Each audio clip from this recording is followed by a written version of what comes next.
You ever sit there and say, wow, we live in one hell of a crazy world? So many of these things that happen, such as Israel and, the Palestinian issue with Hamas, these things are always kind of on the periphery of things that can happen, and they're kind of ongoing things, so it's not like a huge surprise. But again, when they actually, erupt, it's just, it's always kind of shocking and sad. And the repercussions of these different things, are felt far and wide. The crazy thing is, like, when you really look at, things like what's going on in Israel and Gaza and, with the Palestinians and Hamas, it's just, these things are just so ridiculously complicated, and yet they're thrown out as these very, like, either political or, other things where it's like, wow, like, anybody will take any opportunity to make it, something political. Good, bad, ugly, and, that's just kind of the name of the game, I guess. But it's kind of sad at times, and it's kind of crazy, like, just, how much information and disinformation and malinformation, flows through. Today, with the Israel Hamas thing, escalating over the weekend, obviously more information is coming out. It's a tragedy of, like, all the people that are getting killed, and the fact that Hamas, a terrorist organization, attacked, Israel. But, it's hard because, as with anything, it's not clear cut. Obviously, the United States supports Israel. They're a huge ally in that region, quote unquote ally. But I mean, the crazy part is, like, all these different things, all of the encroachment on, the settlements in Gaza, and just all of the different, aspects to what's going on over there. Nothing about what goes on over there is clear cut. But then, when things like this happen and, people die in mass, it's just, unnecessary and sad, and just, it's crazy. But, hearing, all of the political narratives about, like, this is because of Joe Biden, and this is because, Joe Biden gave $6 billion to Iran. It's like, wow, really? That was your first thought? You're going to go, like, directly to the politics?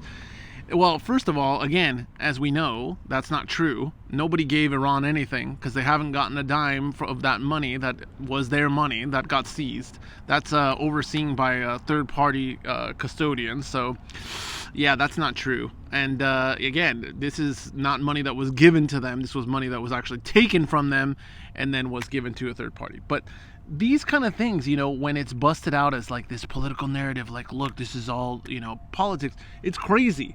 But it just underscores, like, really how messed up and how crazy, like, our politics are here, but also just worldwide. Things are so polarizing. Case in point, look at the markets today. Look at gold. Look at gold and silver.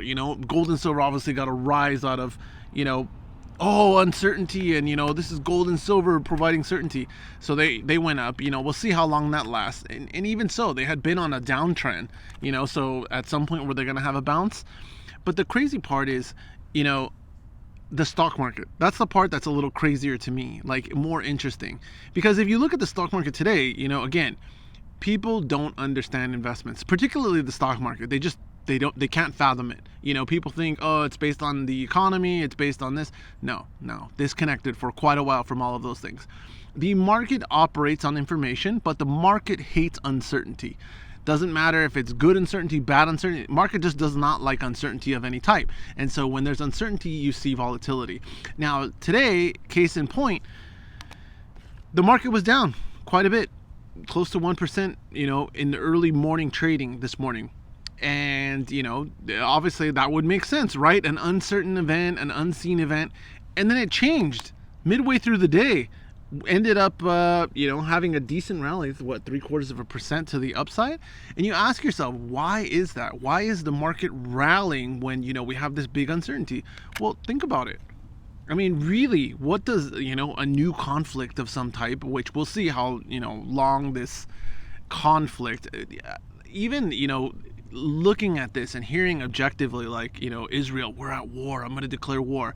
I ask myself, Israel's obviously got, the first rate, intelligence service. So, these things, when they seem like this big, huge surprise, I mean, is it though?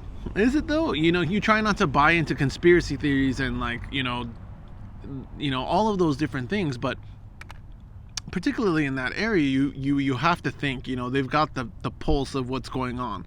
So my question is, with Netanyahu the last few years, so much pushback against Netanyahu.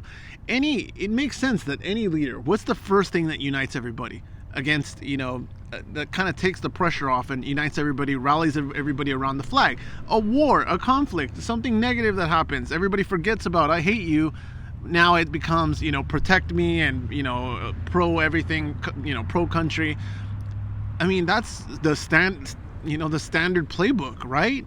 It's just so crazy to me that with all the negative, around Netanyahu, and then just coincidentally they got surprise attacked by, Hamas. And then, like, on top of that, the other crazy part to me is just that, with all of this stuff, like when I heard Israel declares war on who? On what nation state? On a terrorist organization? Can you do that? These things, they're just kind of mind-boggling. And it's kind of like, when you really think about it, it's kind of gross, the world that we live in, that we have to think of things in that manner. Like, is there a more nefarious thing at play here? Obviously there's conflict there. Obviously, Hamas does plenty of bad things, and this could be yet another one, which it is. I mean, the bottom line is they killed, innocent people. But then the Palestinian side could say, innocent people are dying all the time from things that Israel does. It's just a crazy, messed up place, and like, it's been that way for so long that it's just like we take it for granted that this is what it is, and it only comes to the forefront in times like this. But drawing it back to the market, metals, that kind of stuff, there's a flight to metals because this is uncertainty.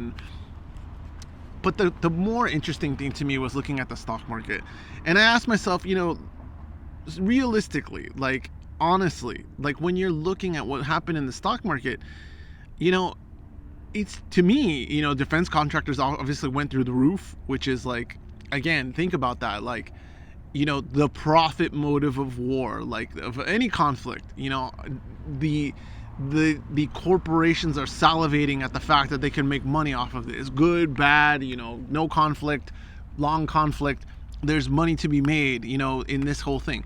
It's crazy. And it's just, it is a symptom of the world that we live in.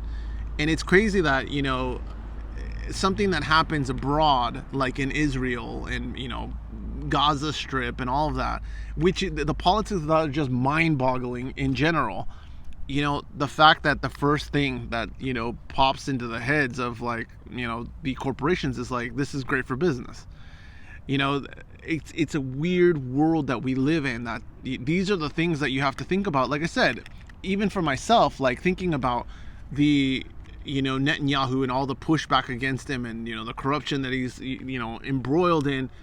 And yet, all of a sudden, they have an unexpected conflict with Hamas, which, obviously, again, no one supports, killing innocent people on either side, but especially something like this where you're just killing en masse. It's a crazy, sick environment. And again, the fact that we, our first reaction here is to use it for whatever our narrative is again, just gross, right? Like, is that the world that we want to live in? Who advocates for the killing of innocent people? And now, again, you're going to hear plenty of people who say, well, the Palestinians kill all kind of innocent people. Again, both sides kill people there. I mean, that's just the reality of the world that we live in. It's not good. The whole situation's not good. It hasn't been good for a long time.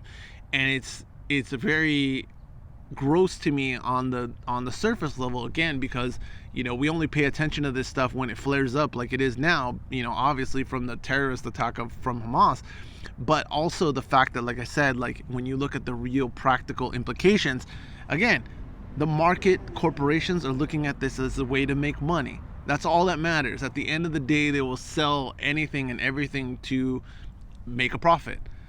It is a weird world, and it's crazy that it takes things like this to really think of things in context. But that is the world that we live in. And whether it, pushes up gold and silver temporarily, I mean, I would personally rather see them plummet than have to see people die for them to rise in price.